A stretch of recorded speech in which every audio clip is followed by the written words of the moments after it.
Hey friends, welcome back. I needed to make some egg white bread rolls and I thought I would try a little bit of an experiment and bring you guys along for the ride. I want to do some dinner rolls, pull apart dinner rolls, and I love how my caramel sticky buns turned out when using a 9x9 pan. So I'm going to try to do the same type of thing using a pan with taller sides rather than a cookie sheet. I'm going to be using my best egg white bread recipe, my loaf recipe, with one small adjustment, and I think one full recipe is going to fill up a 9x13 like cake pan. So that is what I am going to attempt. The one change that I'm making to the recipe is that I'm going to be adding a tablespoon of acacia fiber. So basically, I kind of have boiled down my egg white bread base recipes to two different ones depending on what kind of a texture I want. There's the best egg white bread loaf recipe, and that one is the least doughy. It still has a good like melt in your mouth feel, but it's not quite as doughy feeling in your mouth as some of the buns. Just the doughiness doesn't work quite as well for a loaf because you don't want it to be doughy in the middle of a loaf. So the doughiness works better for like rolls and my butter buns and different things like that. And I've made buns with just this recipe and they turned out pretty good, but I was thinking they might be even better if I added just a little bit of the doughiness aspect to them.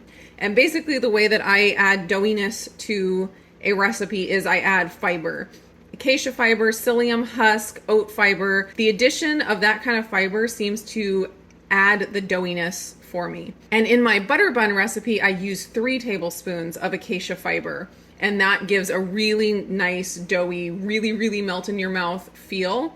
But for this, I just want to add a little bit. So I'm just going to do 1 tablespoon of the acacia. I'm going to try it, see how it goes. I'm expecting the bake time to be 25 to 30 minutes, but I will be checking it. The loaf cooks for 40 minutes, and I expect these will take a little bit less time. Here are my ingredients. I have water, salt, some arrowroot, which is optional, allulose, cream of tartar, egg white powder or egg white protein powder, all the same thing, some beef gelatin powder, butter powder, and I'm going to use the yolk powder. There's also a variation where you can use the whole egg powder if that's what you have and get pretty much the same results. And the last ingredient back here is just the acacia fiber. First thing I'm going to do is add my 1 1/4 cups of water to the bowl. And if you do like to do the active dry yeast step, you can totally add that at this point. I'm going to add in my egg white powder, doing 100 grams. Doing 1 teaspoon of beef gelatin powder, but you can do any unflavored gelatin that you would like. 1/4 cup of allulose, which is 36 grams, and you can reduce the allulose even in half. You could even just add a tablespoon if you want. It just won't brown quite as much. If you do omit the allulose altogether, you'll get a very pale end result and the texture will not be the same. But if you don't have allulose available to you and you want to try it without, my recommendation is to increase the temperature of your oven to 375 to 400 degrees Fahrenheit, and that will give you a little bit of browning on the bread just from the heat. You just have to keep checking the buns because they will cook a little faster at the higher heat. Next is 2 tablespoons of arrowroot starch. Arrowroot powder, arrowroot flour, they're all the same thing. And again, you can omit the arrowroot if you want. I think it gives a better texture to the bread, but if you want to go for the lowest carbs possible, you can leave it out. Next is 1 1/2 teaspoons of cream of tartar. I like to use 1 1/2 teaspoons because the cream of tartar gives a little bit of a sour taste to the bread, kind of like sourdough. If you don't like that sour taste, you can reduce the cream of tartar to 1/2 teaspoon and still get the same effect on the texture. You just won't have as much of that sourness. Last thing I'm going to add is 1/2 teaspoon of Redmond real salt. I'm just going to give this a quick stir with my KitchenAid whisk attachment before I take it over to the mixer and get it whipped up. I'm going to go ahead and preheat my oven to 350 degrees, and that's a little bit higher than the loaf recipe. I have found that the buns cook a little bit better at 350 instead of 325. Before I whip up my batter, I'm going to go ahead and get my ice cream scoop ready, and I also got my pan lined with parchment paper. I have the 2 pieces of parchment paper in here so that they lay flat. I have a video on how I do that in my Loaf pan. I will put that up in the cards. I would normally prepare my pan and prepare my ice cream scoop while the batter was whipping up, but my mixer is very loud. So I'm going to go ahead and do this first and then start my mixer. For the ice cream scoop, I just coat it in coconut oil, and that helps the batter release nicely. And I like to put the ice cream scoop in the fridge after I've coated it in the coconut oil, and that just keeps the coconut oil from melting. It's very hot right now, so it melts very fast. So I'm just going to go throw this in the fridge and then start my batter whipping. Actually, I'm also going to measure out my last ingredients before I start whipping up my batter. These are the ingredients that I put in at the end after the batter is all mixed up. Anything that contains fat, you can't add before you whip up the egg whites or it will not work. The acacia fiber you could put in before you whip up the egg whites, but I've just had success with putting it in at the end, so that's what I do. 2 teaspoons of dried egg yolk. And if you are using the whole egg powder, you would do 2 tablespoons of whole egg powder. 1 tablespoon of acacia fiber powder and 1/4 cup of butter powder, and that comes out to 24 grams. Just gonna give that a little stir to make sure everything is combined, and then set this aside until the egg white batter is whipped.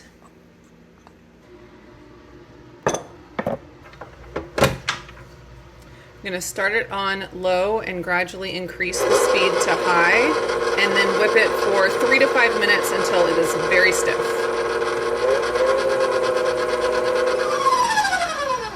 I'm going to go ahead and add in my final ingredients and just mix those up on like medium speed until they're just mixed. You don't want to whip it after you add anything containing fat, just enough until it's mixed.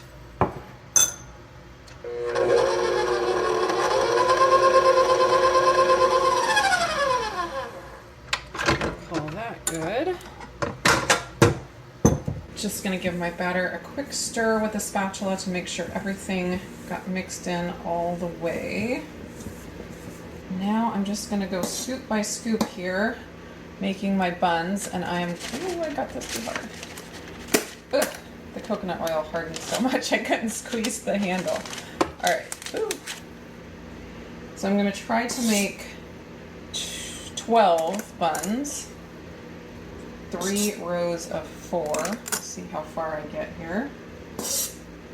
I will put this scoop down below.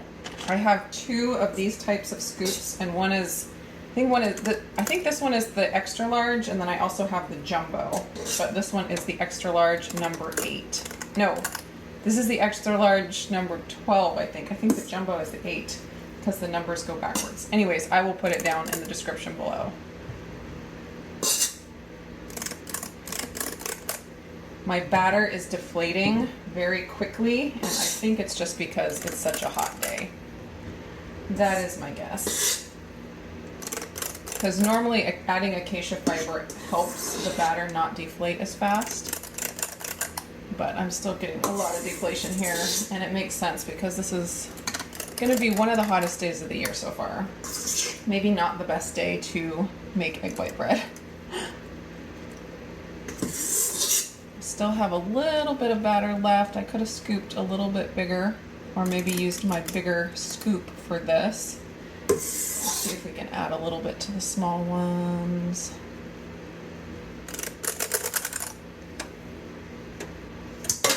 Okay, gonna call that good enough. Gonna throw it into the oven, 350, and we'll see how long it takes. Somewhere between 20 and 35 minutes is my guess. Oh, and I did forget to mention that I sprayed the pan or the parchment paper with avocado oil spray. That's optional. With the parchment paper, it won't stick, but I kind of like the way that the little bit of oil gives a crust to the buns. So these took 25 minutes. They look pretty nice, not as picture perfect as some other ones that I've made on not so humid and hot days, but they're still gonna be delicious. I'm gonna let these cool for probably 10 minutes and then I'll pull some apart to show you what they look like inside. I also have a finishing touch that I'm gonna do. So you can brush these with butter halfway through cook time and get a really nice buttery top. But for these, what I wanted to do, since they're supposed to be kind of like dinner rolls, I wanted to get the little bit of flour effect. And so I am going to sprinkle them with a little bit more butter powder. I have this little sprinkler thing that I got at Christmas last year for sprinkling matcha powder over our matcha truffles, and it works great for this. I'm just gonna put a little bit of butter powder in here. You really don't need much, like a teaspoon is plenty. And then I'm just gonna lightly dust. Ooh, the butter powder is a little denser, a little more wet than the matcha powder, so it takes a little bit of work, but I like how fine the powder comes out. So this is just kind of like, gives that little bit of a flour feel like you would get with regular bread that still has a little bit of flour on top. Come on, don't get stuck. There we go, that's better. Okay, gonna take these out.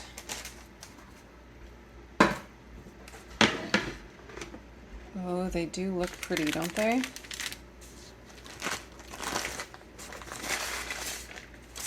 I've been dying to do a batch of these where you like turn them into hot ham and Swiss sandwiches, where you cut the entire thing and then you layer it with the ham and the Swiss cheese and maybe some Dijon mustard or something.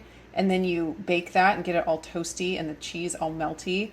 And then you have like pull apart sandwiches. That would be incredible, and it needs to happen soon. But here, let me give you a quick view of what these look like on the inside. See if I got my little bit of doughiness. It's hard to tell. They almost look like powdered donuts or something. I feel like I should fill them with jelly. That would be amazing. Here's a little rip to see what the inside texture looks like. Nice big bubbles there. Very soft. Let me give a taste with the butter powder.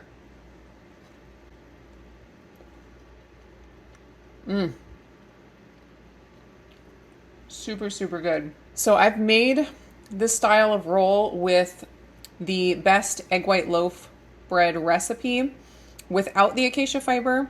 And I honestly can't decide if the acacia fiber added much. Maybe next time I'll add 2 tablespoons. See about that. But even without the acacia fiber, I got a really good result. So the acacia fiber might have added a little bit, but it's really hard to tell. But then there's also the other variables like the weather. So with the egg white bread, there's so many variables that you can't account for. Different people's kitchens and humidity level, weather, ovens can run at different temperatures. There's just so many variables that it's hard to nail it down. You kind of just have to try it, do some trial and error, and figure out what's going to work best for you. But we are definitely going to enjoy these, that is for sure. All right, thanks so much for hanging out in the kitchen with me today, and I will just see you again in another video.